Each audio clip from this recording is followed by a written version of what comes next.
Hey, welcome back. Thanks for checking me out again. Today I'm going to do my Friday the 13th ranking video. I've gone through all the movies, did all the reviews, so I'm going to rank them all, except for Freddy vs. Jason. I'm not going to include that in this list because it's not just a Jason movie, it's also a Freddy movie. So I don't want to, this is just Jason movies, not that one. My number one is not too hard to figure out considering I just did a review and it was my number one in the Friday the 13th franchise.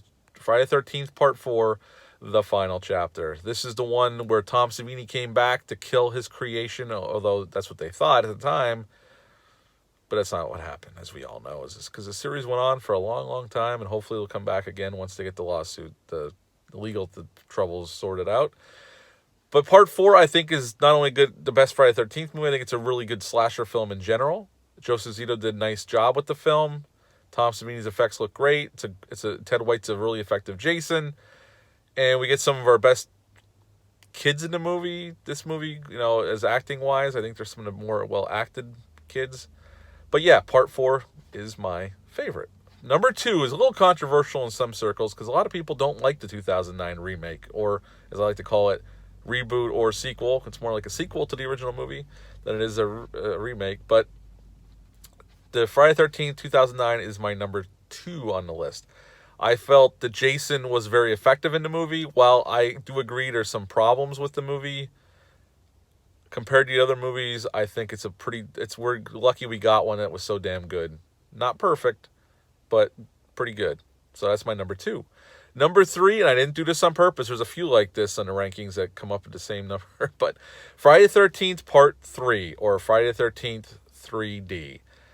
I really do like. I think this is a good entry in the franchise. I will admit that it's a little slow to get going, but once it gets going, it's definitely a decent part of the franchise. The 3D stuff and 2D, as I said in the review, looks like shit when the camera lingers on an effect or something sticking to the screen. It looks dumb as hell. But that was 3D in the 80s, folks, and what are you going to do? It is what it is. It's what the technology was. But that comes in at number 3. Number 4, I'm looking at my list here, so don't make fun of me here, is Friday the 13th, 1980, the original. As I said in that review, that's not my favorite one. I think it's a decent slasher film, and it gave us the series Friday the 13th. We never would have had Jason Voorhees as a killer without the original movie. So you got to give props to Sean Cunningham. He did start it, even though he did not foresee Jason being anything other than the reason why Betsy Palmer's character in the first movie was killing people. But hey, they've been around all this time, and hopefully, again, once they get the legal stuff sorted out, we'll get another Friday the 13th movie. But that's mine. Number 4. Number 5, Friday the 13th Part 2, or the one that gave us Hillbilly Jason, or Baghead Jason.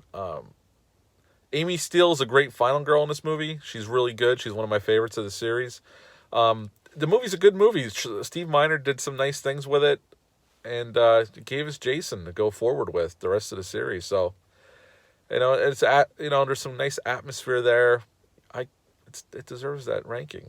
Although the next one is a pretty damn good one too. Number 6, Friday the 13th Part 6. Now, I really like this one, and it's a little low on the list when I think of it for how much I do like it. Because this is probably another one I watch a lot when I think about watching a Friday the 13th film.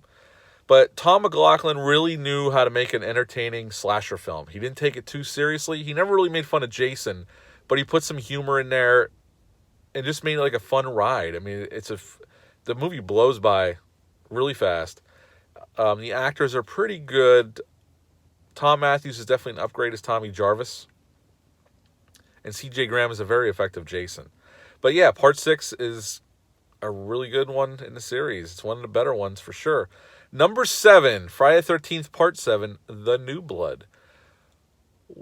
I like this one. I like it more because Jason finally met somebody who can beat him or give him a hard time. And I think it's an interesting concept. I think if it was a little bit better done, nothing to take away from John Carl Buechler, what he did with the film. The makeup design on Jason's great. This is our first glimpse of Kane Hodder's Jason, and he's fantastic. There's some good kills. Unfortunately, thanks to the MPAA, it got gutted. I felt bad watching John Carl Buechler speak about it, saying how much it got gutted by the MPAA. They just tore it apart, and there was not much left of any of the kills, and it's a shame. But it's still, I like the movie. It's fun. It's fun because of that, because she can move things with her mind and she can battle Jason on a level he's never seen. It's fun. Sometimes it doesn't make a hell of a lot of sense, but if you look at most of these movies, they don't make a hell of a lot of sense. But yeah, that's my number 7, Friday the 13th, Part 7, The New Blood. Part 8, I thought about this one, but I'm going to give it to Jason Goes to Hell, because the unrated cut is a hell of a lot of fun. Does it make much sense? As I said in my review, no. And there was a lot of problems on set with this movie. If you want to see that review, just scroll down. I did like a 21-minute review on it. Like I said in that review, I was disappointed when I saw it in the theaters back in '93. I've grown to appreciate it over the years, especially for the makeup effects, extravaganza that end up being by K&B Effects. It's a fun movie to watch. It doesn't make sense. There's a lot of stupid shit in it, but it's a pretty good movie. It's fun. I'm not saying it's not a pretty good movie. It's a fun movie to watch. It's a fun horror movie that you can sit down and watch, turn the brain off, and watch a bunch of people get killed in gruesome ways. That's pretty much it. All right. After that, number 9, Friday the 13th, Part 5, A New Beginning. This is where we got our whodunit or red herring movie. It wasn't actually Jason, as we all know. It was the ambulance driver killing people. Although this movie could have been so much better if they had a better director, number 1, and if they played with the concept a little bit more. By the time you realize who the killer is at the end, it's like, well, they don't really set that up. Other than one shot of him discovering that his kid was killed, and then he snaps and starts killing people. They don't really set it up. So at the end, it's like, who cares? Really? It's the ambulance driver. Who gives a shit? That's kind of what my feelings were on it. I can watch it and have some fun with it. It's definitely better than the last two. But at the end of the day, it's definitely one of the lesser entries in the franchise, if we're going to be honest. Number 10, it's fittingly Jason X. You can have some cheesy fun with this movie, no doubt, and there's some decent kills in it. But the more I watch it, the more we get away from when it was released, the less I like it. It's just okay. It looks cheap. Some of the acting's really bad. The CGI effects were bad then. I remember seeing them in the movie theaters, and the CGI effects looked like shit back then. Today, they just look... You could probably make better effects on your MacBook Pro than what they have in that movie. I mean, technology's come a long way, don't get me wrong, but even the effects back then, I remember in the theater thinking, God, these look terrible. They just do. And the last one, which isn't hard to figure out, number 11, the worst one, absolutely dog shit of a movie, except for 2 scenes, which I went into in my review, and I'll say it again. But that number 11 is Friday the 13th, Part 8, Jason Takes Manhattan. What a waste of a concept. 2 coolest scenes, once again, Jason in Times Square, where they show him standing there looking around. It's a great shot. One of the best shots in the movie. It's not hard to do, considering the rest of the movie is complete dog shit. And then him with the little confrontation with the street punks.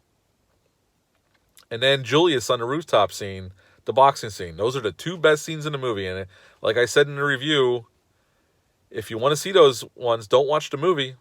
Go to YouTube. Type in a search for them. You'll find them easily.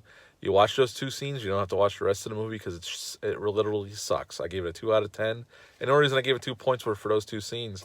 Other than that, the movie's, again, dog shit. So that is my list of the Friday the 13th franchise or the Jason-centric movies. I didn't include Freddy vs. Jason again because it's not really a true Friday the 13th movie. But yeah, that's my ranking. We got through every movie in the Friday the 13th franchise. And it was fun to go back and watch them all. It's been a while since I've watched some of them. 4 and 6 I've watched fairly recently. But some of the other ones, it's been a little bit since I've seen them. And it was fun to go back and watch them, except for Part 8. That was a chore, if I'm going to be honest, it was. Because by the end of the movie, by the time the toxic waste hits Jason, and you see that unfathomable shit of him being a little kid again, oh, God. I don't know why I even thought that was a good idea. But nonetheless, there are some definitely good entries in this franchise. It's endured all this time.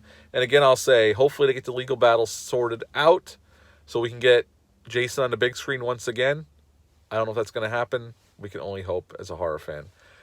But that's it for this video. And that concludes my Friday the 13th reviews and rankings. So If you like this video, hit the thumbs up down below. Hit the subscribe button. Join me here. So every time I have a video, you can comment. We can have a conversation. And yeah, let me know what your favorite Friday the 13th films are. That's it for me. Have a nice day, and I will be back soon. See ya.